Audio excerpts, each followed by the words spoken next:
Su historia real de Tennessee. Mi hijo y mi nuera me dejaron en el aeropuerto sin dinero. No tenían ni idea de que iba a reunirme con mi abogado. ¿Sabes qué, mamá? Solo te compramos un billete de ida, el viaje de regreso. Lo descubrirás. Eso fue lo que dijo mi nuera, mientras llevaba su equipaje de diseñador al carril de primera clase. Ni siquiera me mira de reojo, ¿sabe? El tipo de sonrisa que la gente pone cuando cree que te está haciendo un favor diciéndote una dura verdad. Tienes un teléfono. Llama a alguien para que venga a recogerte o lo venda. Eso cubrirá a un Greyhound, ¿no? Y así, de repente, desaparecieron. Pasó el control de seguridad. Me metí en el túnel de las puertas del aeropuerto y me hicieron selfies de vacaciones. Se fue con toda la dignidad que me quedaba en sus ojos. Me quedé allí solo, en medio del aeropuerto internacional de Nashville, abrazando el bolso contra el pecho, sin maleta, sin tarjeta de embarque, sin billete, solo un jersey fino y un itinerario impreso. Ahora me di cuenta de que era solo para aparentar. Nunca quisieron que volviera con ellos. Nunca había estado destinado a formar parte de este viaje. El ruido del aeropuerto crecía a mi alrededor. La Maey abordar. Maletas con ruedas repicando sobre las baldosas. Risas en un idioma que ya no entendía. Me sentía como una estatua en un lugar que nunca se detuvo. La gente me miraba de reojo. Luego apartaba la vista rápidamente. Una mujer me dedicó una sonrisa educada que se convirtió en lástima en cuanto bajó la mirada al espacio vacío donde debería estar mi equipaje. Quise desaparecer y por un momento lo hice. Horas antes me había despertado creyendo que formaba Part de algo, un viaje familiar que llamaron refugio sanador tras el funeral. Mi marido, que Dios lo tenga en paz, había fallecido hace solo 2 meses. 42 años casados. Lo enterramos un lunes lluvioso. Me dijeron que debería salir de casa, tomar aire y dejar de llorar todo el tiempo. Dijeron que este viaje me vendría bien. Así que fui y vendí el último juego de perlas que me dio. Usé el dinero para ayudar con los vuelos. Es un esfuerzo en grupo, me dijeron, sonriendo. Todos están echando una mano. Pero yo nunca vi un recibo. Nunca vi la reserva de regreso. Y nunca lo cuestioné porque me enseñaron a confiar en la familia. Incluso cuando dejaron de tratarte como tal. En el check-in, noté que la madre de Tanya tenía una etiqueta de prioridad en su bolsa. Tiene un billete de primera clase. Tanya y mi hijo Mark también. Supuse que todos estaríamos sentados separados para facilitar el embarque.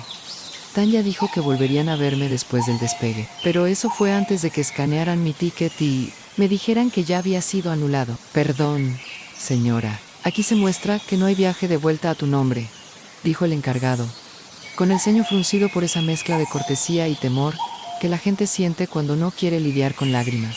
Le sonrió. Debe de haber algún error.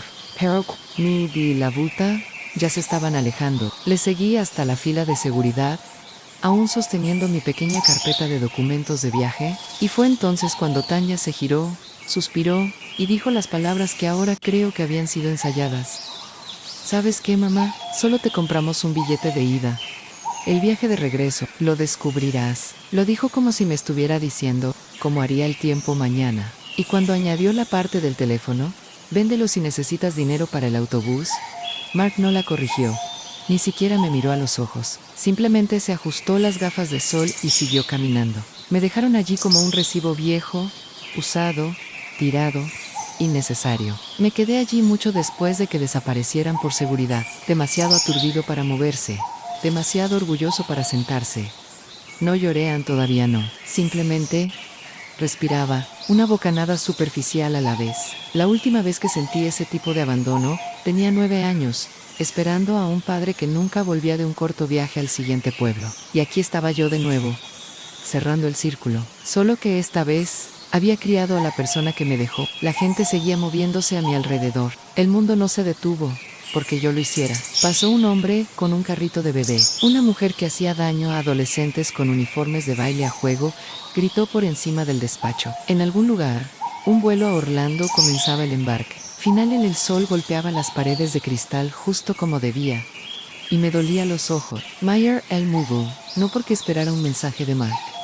No se atrevería, pero para comprobar que seguía en mi mano. Era lo único que me quedaba, que decía que existía, que importaba. Pensé en llamar a alguien, pero ¿quién? Mi hermana falleció. Hace años a mis amigos tenían sus propios hijos adultos, sus propios dolores. No iba a llamar a nadie para admitir que mi propia familia me había dejado atrás en un aeropuerto. No les daría mi humillación. En cambio, respiré hondo. Me acerqué al banco más cercano y me senté con la espalda recta y la barbilla alta. Puede que no tuviera billete de vuelta a casa, pero tenía otra cosa. Dentro del sujetador, justo al lado de mi corazón, había un pequeño sobre. Dentro había la tarjeta de visita de un abogado, el viejo amigo de mi marido. Alguien a quien no veía en años, pero que siempre decían sí. ¿Alguna vez necesitas algo? Blake, ven a buscarme. Y ahora lo haría, porque podría haberme quedado sin nada. Pero eso no significaba que no me quedara nada por hacer. El duelo no llama cuando llega, no pide entrar. Irrumpe por la puerta principal y se queda en tu sillón favorito, como si siempre hubiera pertenecido ahí. Así fue como se sintió cuando Jake falleció. No de repent, pero sí completa. Un momento estaba allí tarareando desafinado en la cocina, preguntando dónde había escondido la canela, y al siguiente estaba desplomado en el pasillo, con la taza de café aún caliente en la mano. Un derrame, decían. Masivo, irreversible. Definitivo. Llevábamos casados 42 años. 42 años de rutinas y rituales. De peleas que terminaban en perdón silencioso. De miradas compartidas entre habitaciones cuando no hacía falta decirlo. De criar a un hijo, perder un embarazo y volver a intentarlo. De ver cómo la vida se desarrolla en las líneas de risa del otro. Murió un martes. Esa mañana llovió, no el tipo de lluvia que te hace entrar corriendo, sino el tipo que se cuela en los huesos sin que te des cuenta. Recuerdo estar de pie en el fregadero de la cocina, horas después de que se lo llevaran, viendo cómo las gotas se deslizaban por la ventana, como si intentaran encontrar el camino a casa. No me moví. No, Lori. Simplemente escuchaba el sonido de todo, más silencioso que nunca. Los días que siguieron fueron un torbellino de condolencias y condolencias. Personas que no veía desde hacía años traían flores e historias, la mayoría de las cuales yo estaba demasiado insensible para asimilar. El funeral fue breve. A Jake nunca le gustó ser el centro de atención. Solía decir así: alguien llora en mi funeral, que traiga una fregona. Intenté no llorar, pero aún así traje pañuelos. Después del servicio, fui sola a casa, a la casa que construimos juntos. La cama se sentía demasiado grande. Las habitaciones resonaban de forma diferente. Sus zapatillas seguían bajo la mesita de noche. Su cepillo de dientes estaba junto al mío como si nada hubiera cambiado. Como si el duelo no fuera un ladrón, sino solo una sombra, lo bastante educada como para llamar antes de robar todo lo que importaba. Las semanas pasaron lentamente. Días no salía de casa. Me sentaba en la silla que más le gustaba e intentaba recordar exactamente cómo se reía cuando algo era realmente gracioso. Esa risa profunda que le hizo rebotar los hombros. Intenté recordar cómo me miraba cuando entraba en una habitación. Intenté recordar quién era antes de quedarme viuda. Y entonces, una mañana, Mark pasó por allí. Me abrazó ligero y distraído. Y dijo a mamá: estaba hablando con Tanya y creemos que te vendría bien que te alejaras un rato fuera. Repetían sí. Solo un viaje corto, dijo, para despejar la mente. Estamos pensando en llevar a los niños a Florida para las vacaciones de primavera. Deberías venir, Ann. Podría estar bien. Tanya asintió a su lado en todo compasión. Solo para respirar un poco. Cambio de aires. ¿No crees que Jake querría eso? Para ti, sentí como si alguien abriera una ventana. No había salido de Tennessee en más de 5 años. La idea de la arena entre mis dedos de los pies, del sol en mis hombros, de no despertarme en silencio. Despertó algo que pensé que ya había desaparecido. ¿Estás seguro?, pregunté. Por supuesto, sonrió Tanya. ¿Tu familia? ¿Familia? Me aferré a esa palabra como a una balsa salvavidas. Más tarde esa semana, abrí mi caja de joyas, la que no había tocado desde el funeral. En la esquina estaba la alianza de boda dorada, que Jake me había regalado en nuestro 10º aniversario. No era caro, pero era oro de verdad. Había ahorrado durante meses y me sorprendió un martes por la mañana, deslizándola en mi dedo en un susurro. 10 años más, luego 10 más. Después de eso, lo llevé todos los días hasta el día en que murió. Ahora lo sostenía en la mano. Sentía su peso, su calor, y luego lo solté. Fui a la pequeña casa de empeños de la calle y la vendí. El hombre, detrás del mostrador, parecía sorprendido. ¿Está segura, señora? Estoy seguro, dije, Aunque se me apretaba la garganta, usé el dinero para ayudar en el viaje. Cuando Tanya mencionó que todos iban a participar, supuse que me incluía a mí. Así que ofrecí sin que me lo pidieran. Se sentía bien seguir siendo necesario, estar incluido, ser más que una simple foto en un marco. Esa noche, lloré sola en mi habitación, no solo por Jake, sino porque por primera vez en semanas, sentí algo parecido a la esperanza. Prepare, mi mochila, con cuidado. Coloqué una pequeña foto enmarcada de Jake en el bolsillo de mi equipaje de mano. Elegí mi jersey más suave, el que él siempre decía que me hacía parecer con mucha clase. Doblé una toalla de playa que no usaba en años y guardé un libro de bolsillo que llevaba meses queriendo leer, en el bolsillo delantero. Y antes de cerrarla toda, coloqué un pañuelo doblado en la solapa superior, por si acaso. No sabía que cuando llegara al aeropuerto, todo, la bolsa, la toalla, la esperanza, se habrían ido. Que la mujer que había sido mientras hacía las maletas no sería la misma que quedaba sola en la puerta. B22an, que no me habían invitado por amor. Dollar, o siquiera lástima. Me habían incluido por conveniencia, por lo que podía dar, no por quién era. A Harlow. Pero en aquel entonces, en aquellos días, entre el funeral y el vuelo, creía en la historia que me contaban, que seguía siendo parte de la familia, que seguía siendo deseada. Me equivoqué. Hay un tipo particular de silencio que cae cuando te das cuenta de que no formas parte del plan. No olvidado porque olvidar implica accidente. No, esto es diferente. Esta es la realización de que alguien te miró, te consideró y aún así decidió que eras prescindible. Ocurrió en el mostrador de la aerolínea. Señora, lo siento, dijo la agente educadamente, tecleando en su teclado. ¿No hay vuelos de vuelta reservados a tu nombre?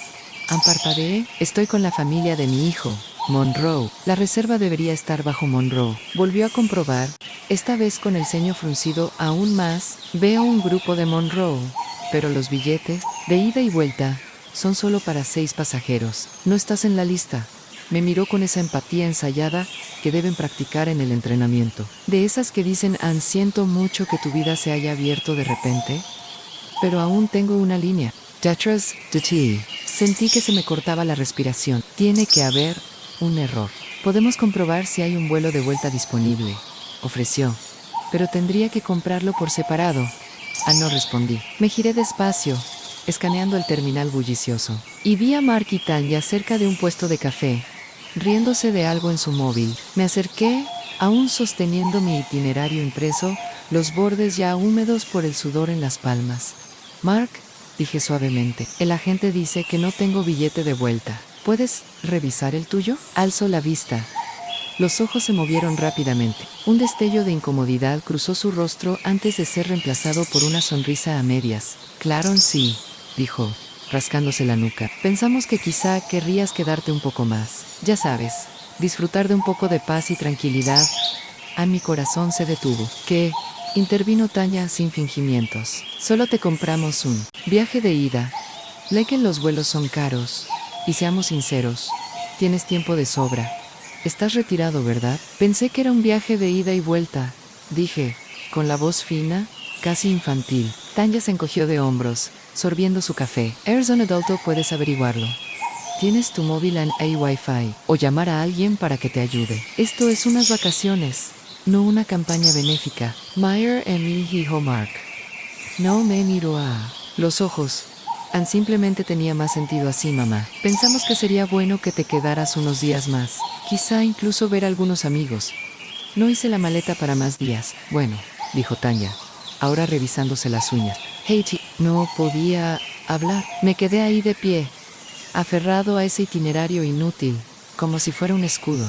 Entonces me di cuenta de que no tenía mi maleta. Habían facturado sus maletas juntos, en la zona de entrega en la acera. Tanya desestimó mi pequeño equipaje de mano y me dijo, déjanos encargarnos. Blake solo, relájate. Probablemente seguía en el maletero. No me habían dejado sin un vuelo de vuelta. También se llevaron mi equipaje. ¿Dónde está mi bolsa? Finalmente, pregunté. Mark miró a Tanya. Ella le miró de nuevo. Luego dijo, lo estamos comprobando con el nuestro, pero podemos devolvértelo más tarde si te quedas más tiempo. Me quedé allí atónito. Así que no tengo vuelo, no tengo mis cosas, ¿Y no pensaste que tendría que saberlo antes de llegar al aeropuerto? Estás exagerando, dijo Tanya con tono plano.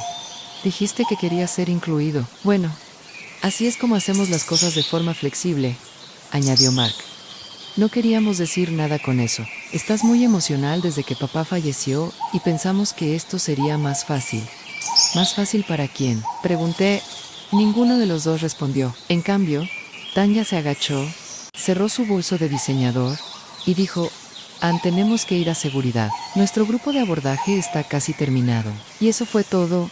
Se alejaron. Sin abrazo, sin disculpas, sin reconocer que me habían reducido a un pensamiento secundario con una tarjeta de embarque. Me quedé allí mientras se dirigían hacia la línea de la TSA, los tacones de Tanya, resonando con confianza. Mark solo lleva su equipaje de mano con un rostro vacío de vergüenza. Por un momento, sentí que me hundía, que el suelo bajo mis pies se había derrumbado, y poco a poco me arrastraba hacia ese tipo de soledad de la que nadie te advierte, esa que no viene de estar solo, sino de ser descartado por las mismas personas que deberían quererte más. Una mujer empujando un carrito me chocó suavemente y me pidió perdón. Asentí, pero no pude hablar. Me temblaban las manos mientras me apartaba del flujo de viajeros y me sentaba en un banco contra la pared. No lloré. Ya había pasado demasiado las lágrimas. En cambio, metí la mano en el bolso y saqué el móvil para no llamarles, ni para llamar a nadie de la familia. Abrí la app de notas y escribí una sola línea. Esta será la última vez que confíe en ellos. Luego desplacé hasta el contacto que había guardado bajo el nombre J.R. Lawyer. Jake nos presentó cuando aún trabajaba en Junior. Se encargó de la documentación de nuestra hipoteca, de los testamentos. Siempre decían si alguna vez necesitas algo, Blake. Estaré ahí. Hice clic en el número y llamé. Cuando contestó, no le saludé. No lo le dije, necesito actualizar mi testamento. Y así, de repente, mi papel cambió. Ya no era la madre olvidada en un billete de ida. Era una mujer que se preparaba para recuperar su voz. Miré el monitor de abordaje. Su vuelo llegó a tiempo. Y el mío también. Simplemente no iba hacia donde pensaban. No les seguía hasta la puerta. Me senté en ese banco en la terminal del aeropuerto hasta que su vuelo desapareció del panel de salidas. Hasta que el altavoz anunció el embarque final. Y no llegó ningún mensaje de Mark. No es que esperara uno. Él y Tanya probablemente se habían acomodado en sus asientos extra para las piernas, bebiendo zumo de naranja de cortesía y publicando ya fotos filtradas con leyendas sobre tiempo en familia y recargar, pero yo no formaba parte de ese pie. Tiforo ya no. Metí la mano en el bolsillo lateral de mi bolso, pasando por los pañuelos doblados, las mentas y la crema de manos. Mis dedos encontraron el sobre antes de mirar. El que había guardado durante 6 años. Era algo que Jake y yo llamábamos nuestro cristal de ruptura, por si había un fondo de bomberos. Empezamos después de su susto al corazón. Solo unos cientos de ellas. Luego fuimos aumentando poco a poco a medida que fuimos envejeciendo más. 50 aquí, un 20 allá. A veces se colaban 100 tras una declaración de la renta. Nunca fue para la compra ni para regalos de cumpleaños. Estaba destinado al día en que uno de nosotros no tuviera nadie más en quien confiar y necesitara moverse rápido. Desdoblé el sobre $9,600 en efectivo, aún en liquidez del banco. No era mucho, pero era mío, y lo más importante, era suficiente. Paré un taxi en la acera frente al aeropuerto. Le di al conductor una dirección que no había pronunciado en voz alta en años. 287 Jefferson Street, Monroe and Wade Law Office. Asintió y se apartó en el tráfico. El taxi olía levemente a pino y algo frito. Miré por la ventana mientras pasaban las calles familiares, centros comerciales, gasolineras, el envejecido corazón de Tennessee, donde pasé la mayor parte de mi vida adulta. La última vez que estuve en ese despacho, Jake acababa de jubilarse. Habíamos ido a firmar nuestro primer testamento. En aquel entonces, era sencillo. Todo para el otro y luego para Mark. Estábamos tan seguros de nuestro legado, tan seguros de nuestro hijo. Ahora, no estaba seguro de nada, salvo de que el nombre en ese papel ya no merecía lo que prometía Junior. Seguía allí, mayor ahora, un poco más lento para levantarse, pero su apretón de manos seguía firme. Blake, dijo, abriendo los ojos. ¿Sorprendidos? No te he visto en años. Me dio pena lo de Jake. Gracias, dije, sentándome con cuidado. Estoy aquí porque necesito cambiar mi testamento. Alzó una ceja. Muy bien. ¿Algo en concreto? Quiero sacar a mi hijo y a mi nuera de todas las partes de esto. Se detuvo. Seguro. Seguro. No preguntó por qué en Junior conocía lo suficiente a Jake como para saber que yo no hacía nada a la ligera. Simplemente abrió una carpeta, hizo clic con el bolígrafo y esperó. Me gustaría añadir un nuevo beneficiario, continué. Una organización que apoya a personas mayores que han sido maltratadas por sus familias. Alzó la vista. Eso es muy específico. Me he vuelto muy específico. Él volvió a asentir. Podemos hacerlo perfectamente. Necesitaré algunos papeles de la organización. Ya lo tengo. Saqué un folleto impreso de mi bolsa. Uno que había recogido meses atrás en el centro comunitario, sin pensar que lo usaría para mí mismo. Mientras copiaba los datos de contacto, me incliné hacia adelante. Y ya que estamos, quiero asegurarme de que lo que me pasó al quedarme atrás, aprovechándome, sea algo a lo que pueda responder legalmente. No solo emocionalmente. ¿Quieres decir explotación financiera? Preguntó. Sí. Maltrato a personas. Mayores. Dije claramente. ¿Hay algo en la ley que proteja a personas como yo? Ahora hay algo más serio, especialmente si la persona de la que se aprovechan es un adulto dependiente o vulnerable. ¿Accedieron directamente a tus fondos? No. Lo di libremente. Dije, con voz firme, pero bajo falsas pretensiones. Me hicieron creer que formaba parte de algo que no era. Ana sintió, despacio. Podemos explorar eso. Al menos, puedo ayudar a que no vuelvan a oler lo que es tuyo. Bien, dije, porque quiero que este cambio se note notariablemente, con efecto inmediato, y que se envíe a un ejecutivo externo. No quiero que nadie de mi familia vuelva a tocar mis asuntos nunca más. Empezó a teclear. Durante la siguiente hora, repasamos línea por línea el testamento antiguo, nombre por nombre, enmero por enmero. Todas las suposiciones que Jake y yo habíamos construido ahora se desvanecen. No por despecho, sino por claridad. Cuando me fui, tenía una nueva carpeta en la mano, un nuevo plan, una nueva comprensión de en quién podía confiar. Salí la luz del sol y no me sentí débil. Me sentía limpio. Llamé a otro taxi y les di el nombre de un modesto motel del centro, no un lugar donde me quedaría para siempre, solo por una noche. Tiempo suficiente para descansar. Tiempo suficiente. Tiempo suficiente para recordarme que una mujer sin billete de vuelta no es una mujer perdida. Es una mujer que por fin ha elegido su propio rumbo. Cuando la luz de la mañana entraba por las finas cortinas de la ventana de mi motel, el papeleo ya estaba hecho. Era oficial. Mi hijo y mi nuera ya no formaban parte de mi testamento. Sus nombres, antes escritos con tinta segura en las líneas etiquetadas como beneficiarios principales, ahora estaban borrados, reemplazados, no por ira, ni por venganza, sino por algo mucho más poderoso: intención. No lo hice en un arrebato de rabia, lo hice despacio, deliberadamente, con cuidado, porque algunas decisiones no se toman en una tormenta, se hacen en la quietud. Después de que por fin dejaras de fingir que la lluvia pasaría. La noche anterior, después de salir de la oficina de JNRM, senté en la cama del motel con los documentos extendidos delante de mí. Páginas y páginas de números, cláusulas, firmas. Mi vida se redujo a columnas y categorías, pero también, por primera vez en años, mi vida estaba bajo mi control de nuevo. No era una gran finca, nada digno de titulares, pero era suficiente. La casa que Jake y yo pagamos después de 30 años, las tierras de cultivo que mi padre me dejó y que habíamos arrendado discretamente para el pastoreo de ganado. De cuentas de inversión que teníamos, cuidaba como un jardín trasero, y los ahorros que tenía, guardaban el dinero separado, que él insistía en que mantuviera por si acaso. Bueno, el caso había llegado, y ahora tendría un propósito. Dejé todo en manos de una organización llamada Elder Haven, una organización sin ánimo de lucro centrada en apoyar a adultos mayores, abandonados o explotados económicamente por sus familias. Asistencia para la vivienda, protección legal y programas comunitarios. Ayudaron a mujeres como yo, y sabía que no estaba sola. Incluí una carta personal en el legado, dirigida sin dirigirse a nadie en particular, pero escrita a toda mujer que algún día pudiera sentarse donde yo estuviera. Dejado atrás, despedido, tratado como una carga en vez de una bendición. Sí, estás leyendo esto. Escribí: no eres invisible. No estás loco y aún no has terminado. Esa mañana, antes de salir del motel, llamé a Jurior una última vez.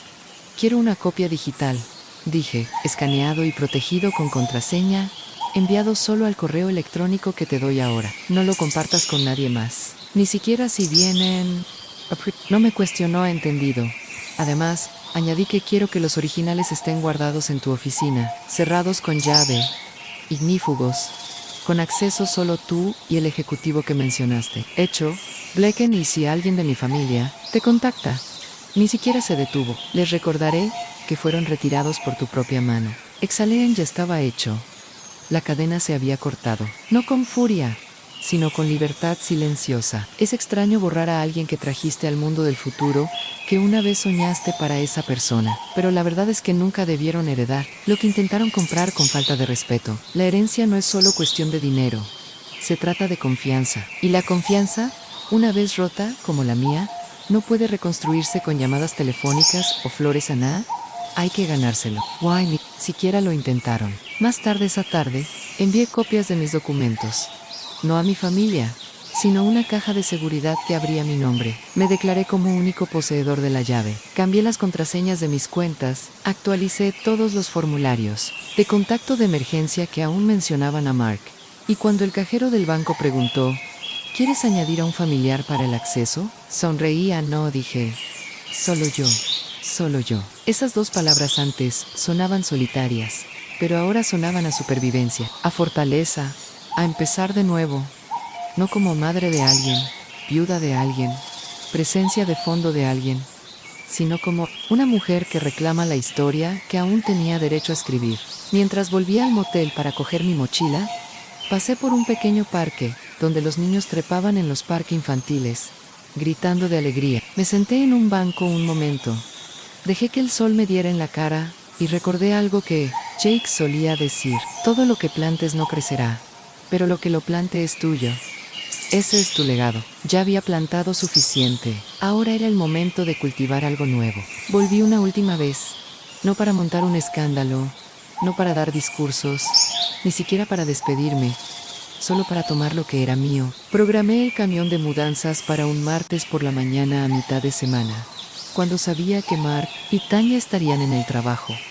No quería ver sus caras. No quería otra actuación preocupante, otra ronda de disculpas superficiales entregadas demasiado tarde. Quería paz, quería silencio. La casa parecía más pequeña cuando volví, o quizás simplemente lo había superado. Las contraventanas necesitaban ser pintadas. Los escalones de la entrada estaban hundidos. Las campanillas de viento que Jake había colgado seguían tintineando suavemente contra la brisa, pero ya no me hacían sonreír como antes.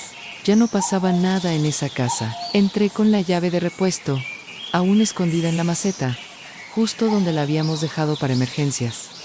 Y esto, pensé, era válido. Los mudanceros fueron rápidos y amables. Los había contratado yo mismo. De un pueblo a 2 condados de distancia. No quería cotilleos, ni susurros de pueblo pequeño. Solo me llevaré unas pocas cosas, les dije. Una silla, la favorita de Jake, la que se moldeó a su espalda tras décadas leyendo en ella. Una caja de libros, nuestro álbum de bodas, su gorra azul marino, la colcha de mi madre.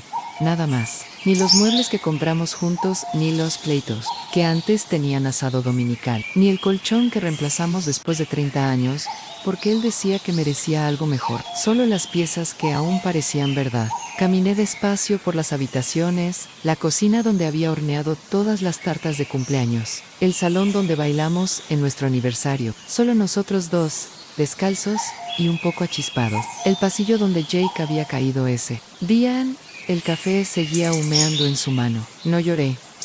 Ya había llorado suficiente. Dejé las llaves en un sobresellado sobre la encimera de la cocina, junto con una nota corta. No llames a no preguntes. Estoy exactamente donde quiero estar. Y luego, me fui. El trayecto hasta el nuevo lugar duró menos de 2 horas, pero se sentía como cruzar hacia otra vida. El cartel de la entrada decía Willow Grove. Vida independiente para personas mayores con dignidad. Ya lo había visitado una vez en silencio con Jake. Quería asegurarse de que tuviéramos opciones, aunque le dije que nunca saldría de casa. Quizá algún día, dijo, sonriendo, si tienen buen pudín. Willow Grove tenía más que pudín. La luz del sol que entraba por grandes ventanas, pasillos que olían a limón y no antiséptico, ya suave sonando en la sala común, y gente que levantaba la vista cuando entrabas, no a través de ti sino hacia a ti. Bienvenida, señora Monroe, dijo la mujer del mostrador, sonriendo. Te estábamos esperando. Era la primera vez en meses que oía a alguien decir mi nombre, como si importara. Me mostraron una unidad en la esquina, con vistas al patio. Las cajas ya estaban allí. Mi silla había sido colocada cerca de la ventana. Sobre la mesa había una cesta de bienvenida con mermelada, galletas saladas y una nota escrita a mano por el director. Gracias por ayudarnos a hacer posible este lugar. Ahora también es tuyo, porque lo que no sabían, lo que Mark y Tanya nunca sabrían, era que Willow Grove había sido financiado en parte por la misma donación que hice, a través de Elder Haven. Mi patrimonio no fue solo una transferencia de bienes, fue una revolución silenciosa. Me había construido un lugar en el mundo donde nunca más sería olvidado, donde no fuera una carga ni una reliquia. Solo Blaken. En los días siguientes, me acomodé. Me uní al círculo de lectura de la tarde. Conocí a una profesora jubilada, llamada Helen, que me hizo reír tanto que derramé café por la blusa. Empecé a asistir a una clase de acuarela los jueves. Incluso me apunté para dirigir un taller sobre escritura de cartas, algo que había hecho con Jake todos los domingos durante años. Lo mejor de todo, a las 5 de la tarde, siempre venía alguien a llamar para decir que la cena estaba lista. No porque quisieran algo, sino porque querían que yo estuviera allí. Había un asiento con mi nombre, y por primera vez en mucho tiempo, me senté sin dudarlo. No estorbaba, no me toleraron. Me dieron la bienvenida. La casa que dejé atrás ya no era mi hogar, porque el hogar no es donde guardas cosas, es donde te quieren, Anne. Y por fin estaba en casa. Tardó 6 meses. 6 meses de silencio. 6 meses de pause. 6 meses de café matutino en el solarium de Willow Grove, aprendiendo a dibujar aves en acuarela, escuchando mi propio nombre pronunciado con amabilidad y nunca seguido de un suspiro. 6 meses sin mirar atrás.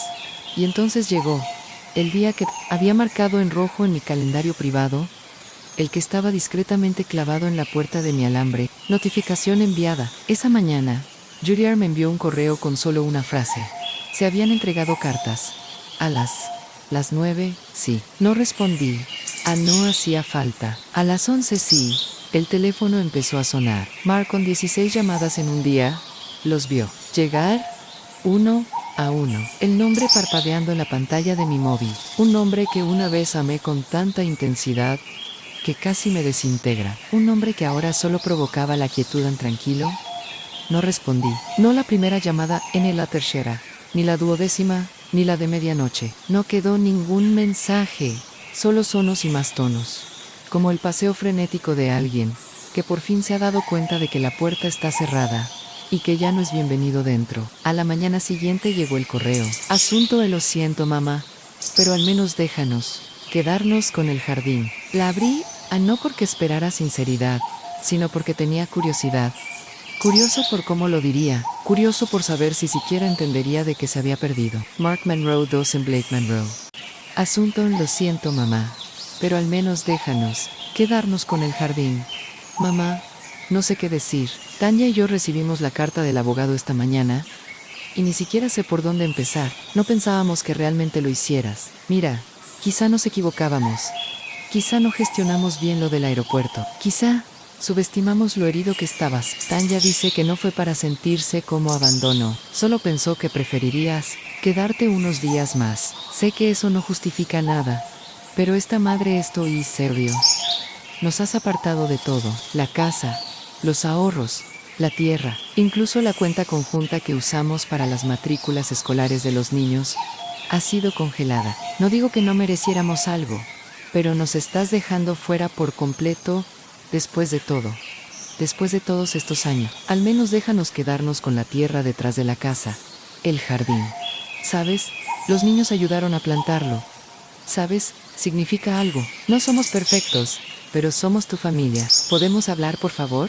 Solo una llamada, solo 5 minutos. Mark, lo leí una vez, luego otra vez, y luego cerré el portátil y me recosté, dejando que las palabras se asentaran. No pensábamos que realmente lo hicieras. Esa frase, por sí sola, Me dijo todo lo que necesitaba saber. Pensaban que era demasiado mayor, demasiado blanda, demasiado desesperada por ser incluida. Pensaban que ladraría, pero nunca mordería. Lloraría, pero nunca me iría. Confundían la bondad con la debilidad, y ahora estaban sorprendidos de que la mujer que una vez cosía botones en sus abrigos tuviera el valor de borrarlos de la historia. Pero lo hice, y no lo deshice porque no me hubieran dejado en un aeropuerto. Me habían dejado atrás en todo lo que importaba mucho antes de eso. Habían elegido la comodidad sobre el cuidado, la conveniencia sobre la compasión, la actuación, antes que la presencia. Y ahora, querían tierra para el jardín. Ese jardín nunca me pidieron que ayudara a regar. El que Tanya publicó en internet como su espacio sagrado, pero nunca mencionó mi nombre en una sola ocasión. Podrían tenerlo en la memoria. En efecto, no, porque ya no les pertenecía. Ahora estaba bajo el cuidado de Elder Haven, cuyo director regional ya había visitado el lugar y propuso convertir el terreno en un programa terapéutico de horticultura para mujeres mayores con pérdida de memoria. Mi tierra, mi elección, mi legado. En Willow Grove teníamos una pequeña biblioteca. Esa tarde, fui allí y saqué un libro de poesía. Ni siquiera lo estaba leyendo, solo necesitaba el peso de algo honesto en mis manos. Helen, mi nueva amiga, de lengua afilada y corazón tierno, se deslizó en el sillón a mi lado. ¿Tienes esa cara otra vez?, dijo. ¿Qué mirada?, pregunté. La que la gente lleva después de haberle contado al mundo quiénes son realmente. Sonreí en quizás sí. Sonrió bien ese mundo. Necesitaba escucharlo. Miré el correo en mi móvil una última vez. Releí la declaración final. Solo 5 minutos pensé en responder. Una línea. Algo limpio. Algo verdadero. En su lugar, apagué el teléfono. Luego cogí mi bolígrafo y escribí en mi diario. Algunas cosas se heredan, otras se ganan, y otras, como la paz, se crean desde cero. Que se pregunten en que se enfaden. Que echen de menos el sonido de mi voz cuando los cumpleaños pasen. Porque estaría aquí, rodeado de gente que no esperaba. Que financiara su comodidad a cambio de su ausencia. Rodeada de nombres que elegí. No de los que solían pertenecer, sino de quienes aún me veían. No le debía una conversación a nadie. Ya les había dado algo mejor. Una despedida clara y una puerta que ya no se abría. Algunos días ya olvido cómo sonaba el silencio antes. El tipo agudo, el vacío, el que se quedó conmigo en casa después de que Jake falleciera, después de que los platos de cazuela dejaran de llegar, después de que mi propio hijo dejara de preguntar cómo lo llevaba. El silencio en Willow Grove es diferente. Aquí zumba suavemente en te espera. No te avergüenza por descansar ni por recordar. Paso las mañanas con el club de lectura. 6 mujeres y un hombre de voz suave que trae crucigramas para compartir. Discutimos por giros argumentales. Nos reímos demasiado alto en escenas que a nadie más le harían gracia y bebemos té con nombres que ninguno de nosotros sabe pronunciar. Nos pertenecemos el uno al otro de la forma más sencilla al presentarnos. Por las tardes, hago yoga suave en el patio. Mi equilibrio ya no es el de antes, pero a nadie le importa. El instructor siempre me dice, Ann, eres más fuerte de lo que crees. Y por primera vez en mi vida, lo creo, me he vuelto a pintar. Algo que dejé hace décadas, cuando la vida se volvió ajetreada. Cuando Mark era pequeño. Cuando Jake trabajaba hasta tarde. Mis pinceladas están temblorosas. Mis colores son demasiado intensos. Pero mi corazón se hincha cuando doy un paso atrás y veo algo. Cualquier cosa que haya creado solo para mí. Una noche, mientras organizaba algunos de los materiales de arte comunales, una mujer llamada Ruth me miró al otro lado de la mesa y me preguntó suavemente, ¿alguna vez? Therapian tests. No especificó qué era, no tenía por qué hacerlo. Todos sabíamos a qué se refería. La miré a los ojos y le dije a mí, arrepiento de no haberlo hecho antes. Ella sintió a no más preguntas. Esa noche, me senté solo en mi habitación. La ventana estaba abierta, dejando entrar la brisa. Sobre la mesa había una foto enmarcada de Jake, la que traje de casa, la que se ríe con toda la cara, con los ojos casi cerrados, las manos a medio vestir. Encendí una vela para Elan, no por dolor sino por gratitud. Estoy bien, susurré más que bien. Luego, tras un momento, añadí algo que ni siquiera sabía que necesitaba decir. Pensaban que me iba a desmoronar cuando me dejaron. Pensaban que me asustaría, suplicaría. Iba tras ello. Me acerqué más mirando su foto como si estuviera sentado frente a mí en la mesa. Pero ¿sabes qué? Cariño, ellos son los que perdieron algo ese día. Anjo no, perdieron el camino de vuelta, porque eso fue lo que hicieron, ¿no? Confundían el silencio con debilidad, confundieron la resistencia con el consentimiento, mi amor con un pozo sin fondo del que podían extraer para siempre sin volver a verter nada. Pero ahora no me confundo con alguien que debe nada a nadie, ni Mark, ni Tanya, ni los nietos que algún día preguntarán por qué no me conocen y que escucharán la versión de la historia que sus padres se atrevan a contar. Esa no es mi carga, conozco mi verdad. Lo viví, lo sobreviví. Y más que eso, reconstruí a partir de eso, aquí. No soy solo la anciana que pagó el viaje. No soy un recurso económico, ni una molestia, ni una figura que se desvanece en silencio en un rincón. Soy Blake, de Willow Grove. Dicen mi nombre cuando entro en la habitación. Me guardan un asiento. Me preguntan en qué estoy trabajando. Espera mi opinión en el club de lectura antes de pasar al siguiente capítulo. ¿Saben cuando prefiero el té de menta y cuando quiero manzanilla?